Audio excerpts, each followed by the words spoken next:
नमस्कार, मैं हूं आशीष त्रिपाठी आपके साथ न्यूज 18 मध्य प्रदेश छत्तीसगढ़ पर। वक्त तो चला है हमारे छत्तीसगढ़ की अहम खबरों पर नजर डालने का। बिलासपुर से एक बड़ी खबर आपको बता दें, जहां एबीवीपी के महामंत्री पर जानलेवा हमले का मामला सामने आया। दरअसल एनएसयूआई कार्यकर्ताओं ने यह जानलेवा हमला किया, ऐसा आरोप है। दोनों पक्षों के बीच जमकर खूनी संघर्ष हुआ और कलेक्ट्रेट के सामने ही ये खूनी संघर्ष शुरू हुआ। दरअसल दोनों पक्षों की ओर से एफआईआर भी दर्ज करा दी गई है और तस्वीरें आप देखिए किस तरह से एबीवीपी के महामंत्री पर जानलेवा हमला किया गया, जो कि पूरी तरह से लहूलुहान हो चुके हैं। एनएसयूआई के कार्यकर्ताओं की तरफ से यह जानलेवा हमला किया गया।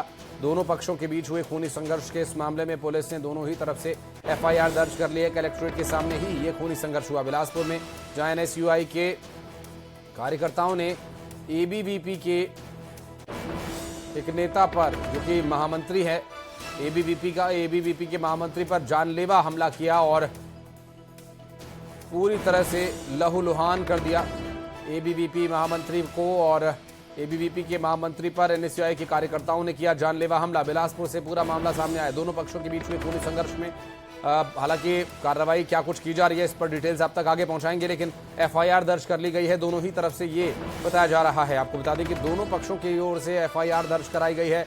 एबीवीपी के महामंत्री पर जानलेवा हमले का मामला, एनएसयूआई के कार्यकर्ताओं पर आरोप है। एनएसयूआई के कार्यकर्ताओं ने हमला कर पूरी तरह से लहूलुहान कर दिया। तस्वीरों में भी आप देख सकते हैं किस तरह से एबीवीपी महामंत्री खून से लथपथ हालत में हैं और एनएसयूआई के कार्यकर्ताओं ने यह हमला किया है, ऐसा कहा जा रहा है पीड़ित की तरफ से।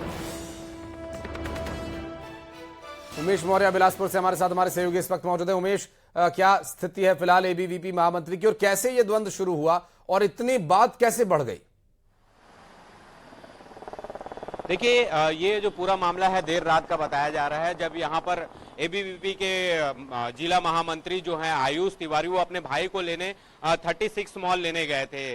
और इस बीच देखा गया कि जब वो उसके अपने भाई को, जो वहां मॉल में काम करता है, उसको लेने गया, तो किसी बात को लेकर जो वहां पर मौजूद जो एनएसयूआई के पदाधिकारी बताए जा रहे हैं, गौतम, ऋषि गौतम और अंशुमन, इन दोनों के बीच पहले विवाद हुआ और विवाद इतना बढ़ा कि ये विवाद जो है कलेक्ट्रेट तक पहुंच गया। और कलेक्ट्रेट जब पहुंचा तो गैंगवार की स्थिति में ये पूरा जो मामला है वो तब्दील हो गया, जिसमें दो गुटों के बीच जमकर मारपीट हुई। इसमें आयुष को बेरहमी से पीटा गया, उस लहूलुहान कर दिया गया। इसके साथ ही जो दूसरा पक्ष था अंशुमन और ऋषि गौतम का, उनको भी उनकी भी जमकर पिटाई हुई है। कहीं ना कहीं ये जो देर रात तक के जो इस बात को लेकर लगातार पुलिस ये कहती रही है कि पेट्रोलिंग की जाती है, यहाँ पर चुनाव है, आचार संहिता लगा हुआ, और इस तरीके की घटना कहीं ना कहीं सवाल खड़ा करता है। एक बार फिर से इस तरह का मामला निकलकर सामने आया है। फिलहाल दोनों पक्ष रात भर ये इसी सिविल लाइन थाने पर मौजूद रहे, एक दूसरे के खिलाफ नारेबाजी करते रहे और एक दूसरे के खिलाफ। और इस पूरे मामले में पुलिस आगे क्या कार्रवाई करेगी, आप नजर बनाए रखिएगा। अपडेट लेने के लिए फिर संपर्क करेंगे आपसे। बहुत बहुत शुक्रिया फिलहाल आपका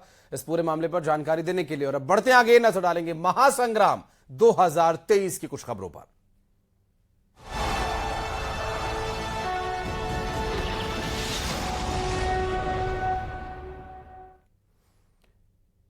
पूर्व केंद्रीय मंत्री और सांसद रविशंकर प्रसाद छत्तीसगढ़ के दौरे पर हैं। रविशंकर प्रसाद ने कहा कि सीएम भूपेश बघेल को गेमिंग ऐप से इतना प्यार क्यों है, इसका जवाब देना चाहिए। साथ ही उन्होंने यह भी साफ किया कि जो बयान कांग्रेस गंगा जल पर जीएसटी लगाए जाने को लेकर दे रही है, पूरी तरह से गलत है। और तमाम मुद्दों पर बातचीत की रविशंकर प्रसाद से हमारे डेप्यूटी एडिटर अभिषेक शुक्ल ने। हमारे साथ इस वक्त मौजूद है पूर्व केंद्रीय मंत्री रविशंकर प्रसाद जी। छत्तीसगढ़ पहुंचे हुए हैं। छत्तीसगढ़ में चुनावी सरगर्मियां तेज हैं, बड़ी जिम्मेदारी उनको भी मिली है और कई जगह दौरे भी कर रहे हैं। सीधे सवाल जवाब का सिलसिला उनसे शुरू करते हैं। रविशंकर जी, आज आपने प्रेस कॉन्फ्रेंस में एक महादेव ऐप का जिक्र किया था। मुख्यमंत्री ने उसका जवाब ट्वीट करके दिया कि केंद्रीय नेताओं को जानकारी नहीं होती, पहले ये पता कर ले कि ईडी की जांच ऐप में किसने शुरू की। ईडी से पहले ईडी की जांच में उनके एक अंतरंग सहयोगी का नाम है कि नहीं, मैं नाम नहीं खोलूंगा, उनके इस जवाब की प्रतीक्षा करूंगा। ऐसा क्या है भूपेश बाबू कि भिलाई का एक साधारण बंदा जिसकी छोटी सी दुकान थी, वो अपनी शादी में 200 करोड़ खर्चा कर रहा है दुबई में। सब कैश में पेमेंट है, सिने तारिकाओं को, सिने हीरोज को, सारी टिकटें उनके रिश्तेदारों की कैश से पेमेंट हो रही है। तो कहीं ना कहीं तो कोई प्रोत्साहन था ना। तो मैं उनसे कहूंगा ईडी की चार्जशीट पढ़ लीजिए। हाँ, और इसीलिए मैंने कहा था कि शायद डिजिटल गेम उनको अच्छा लगता है, चाहे कैंडी क्रश हो या फिर महादेव ऐप हो। और फिर भी नाम महादेव का, हम सबों के आराध्य है, क्या मजाक है। हाँ, तो मैं उनसे यही कहूंगा जो टिप्पणी कर रहे हैं कृपया करके ईडी का डॉक्यूमेंट पढ़ लें। उसमें किसका किसका नाम है, कौन पैसे पहुंचाता था पदाधिकारियों को और नेताओं को। आप देश के पूर्व संचार और आईटी मंत्री से बात कर रहे हैं ना। ये गंगा जल की योजना मैंने ही शुरू की थी। उसका कारण क्या था कि मैं तमिलनाडु गया था, चेन्नई। तो मेरा जो पीएस था वो बिहार काडर का तमिलियन था। उसने कहा सर मेरी एक कुछ संबंधी हैं। मैंने कहा आप तुम मंत्री के साथ काम करते हो, हम लोग जब अंतिम सांस लेते हैं तो गंगा जल देने की इच्छा होती है। वहां तो है नहीं गंगा जल, कुछ कर सकते हो? ये दिमाग में मेरे आया। तो फिर मैंने गंगोत्री का गंगा जल और ऋषिकेश का गंगा जल बोतल में पैक करा करके पोस्ट ऑफिस के माध्यम से देश में भिजवाना शुरू किया। 5 रुपये 11 रुपया लग जाता। आज बहुत लोकप्रिय है। कोई जीएसटी नहीं है मिस्टर भूपेश बघेल, साफ साफ सुन लें, झूठ बोलना बंद करें। और जब मुझे मालूम हुआ तो आज सुबह मैंने पदाधिकारियों से बात की, ऐसी बात ही नहीं है। न डिजिटल मार्केटिंग में है न फिजिकल मार्केटिंग में है। तो गंगा के लिए आपको कब से प्यार हो गया भूपेश बाबू? आपके पिताजी तो पूरे सनातन पर ही हमला करते रहते हैं। आपके पार्टी के राष्ट्रीय अध्यक्ष बोलते रहते हैं। राहुल गांधी चुप रहते हैं जब सनातन की तुलना डेंगू से और एड्स से की जाती है। तो कृपया करके आप स्वागत न करें।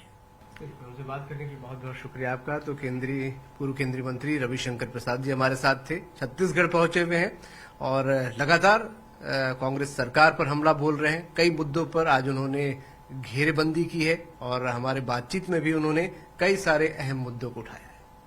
कैमरामैन राजन के साथ अभिषेक शुक्ल, न्यूज 18 छत्तीसगढ़, रायपुर।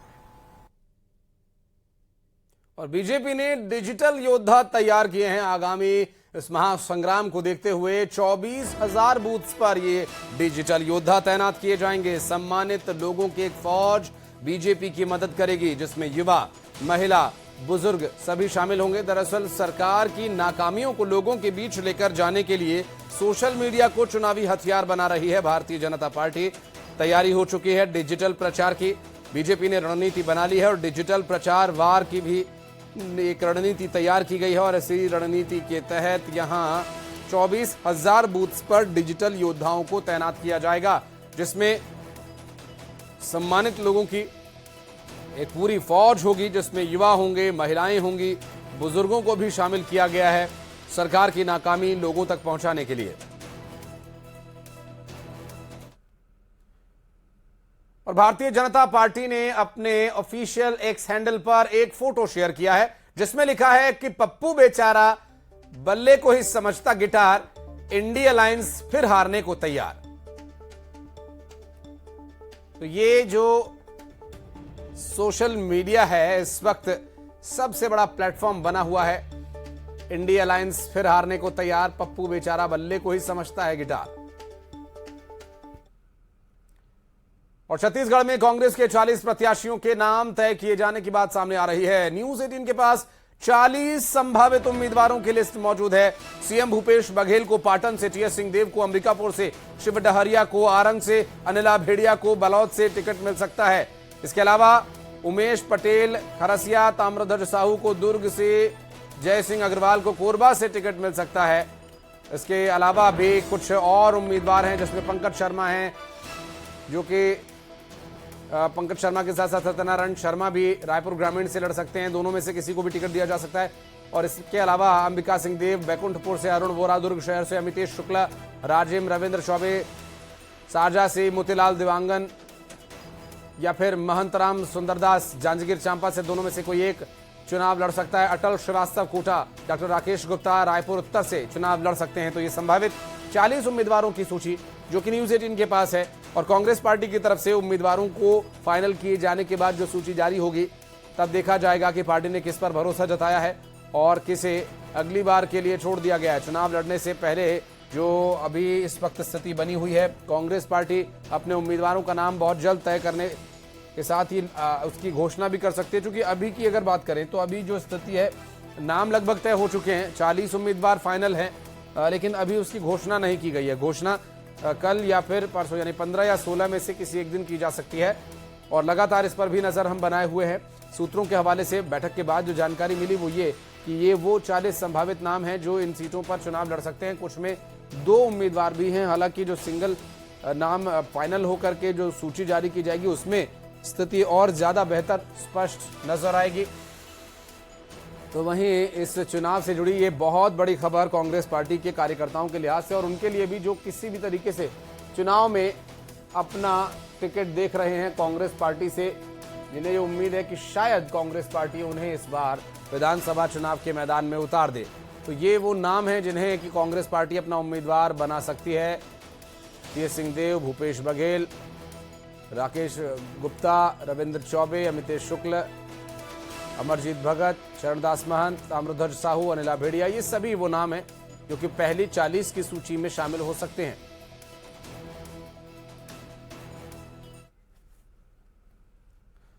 और रायपुर में कांग्रेस का संकल्प शिविर होने वाला है और इसमें मुख्यमंत्री भूपेश बघेल शामिल होंगे और बूथ कार्यकर्ताओं को संबोधित भी करेंगे। पीसीसी चीफ दीपक बैज भी इस दौरान यहां मौजूद रहेंगे। कार्यकर्ता और दावेदार भी मौजूद रहेंगे। वर्तमान विधायक भी शिविर में शामिल होने के लिए आ रहे हैं। आपको बता दें कि पीसीसी चीफ दीपक बैज इस शिविर में मौजूद होंगे। कार्यकर्ता और दावेदार सभी यहां इस शिविर में मौजूद होंगे। हालांकि वर्तमान विधायकों को भी बुलाया गया है। क्या उन विधायकों को भी बुलाया गया जिनके टिकट कांग्रेस पार्टी काटने वाली है? और जगदलपुर में आम आदमी पार्टी के जगदलपुर प्रत्याशी का विरोध शुरू हो गया। ग्रामीणों ने अरविंद केजरीवाल का पुतला जलाया। नरेंद्र भवानी को टिकट दिए जाने का विरोध किया जा रहा है। प्रत्याशी को बताया आपराधिक चरित्र का नरेंद्र भवानी को जगदलपुर से टिकट मिला है। आपकी ईमानदारी पर गंभीर सवाल उठाते हुए अरविंद केजरीवाल का पुतला जलाया गया। देखिए, पेड़ के सहारे लगाकर अरविंद केजरीवाल का पुतला जलाया गया और उसे डंडों से पीट रहे हैं।